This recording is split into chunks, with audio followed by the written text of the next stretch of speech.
Okay, for today's video ay samahan nyo akong mag-ayos ng aking balikbayan box. Hi guys! Ako nga pala si Nika, OFW dito sa Taiwan.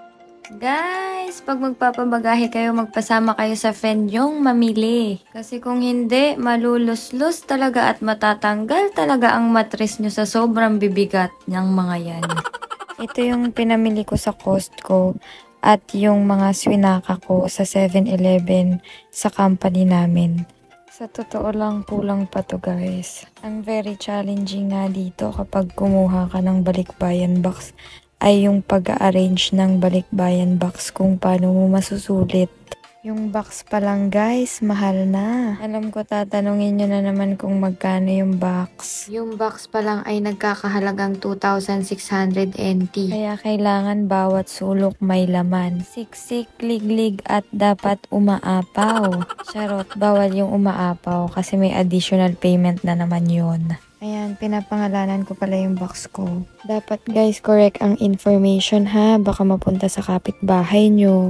Puro pagkain pa lang to guys.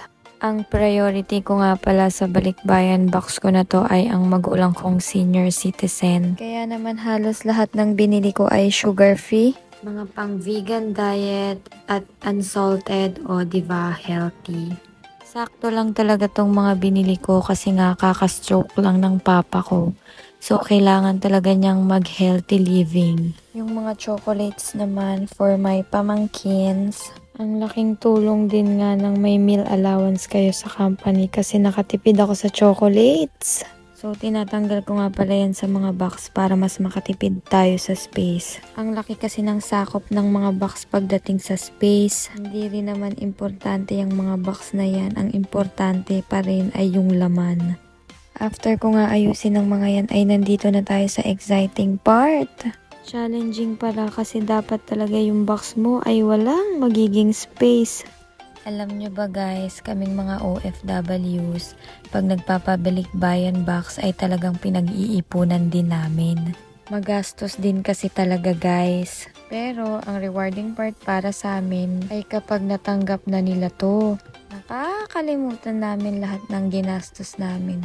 Lalo na kapag binubuksan nila at makikita mo yung reaksyon nila.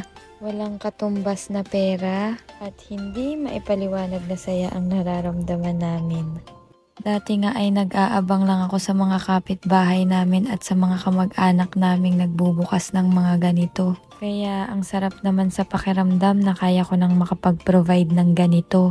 Wala lang, sinishare ko lang sa inyo guys kasi alam nyo yun, hindi ko naman alam na mangyayari yung mga iniisip ko lang noon. Syempre, sipag at tiyaga din, kilos-kilos din. Hindi mo rin naman mararating ang isang bagay kapag hindi ka nagsipag. Mag-manifest lang kayo ng mag-manifest guys. Kulang pa nga tong mga binili ko. Dadagdagan ko pa to, hindi ko na rin kasi kayang magbuhat nun nung nag-Costco kami. Yung energy ko guys, pababa ng pababa. Parang spaghetti lang, Nika, ganon. So, yun lang guys. Pagod na ako. Tama na to. Follow nyo nga pala ako guys dito sa TikTok, Facebook, Instagram, and my YouTube account.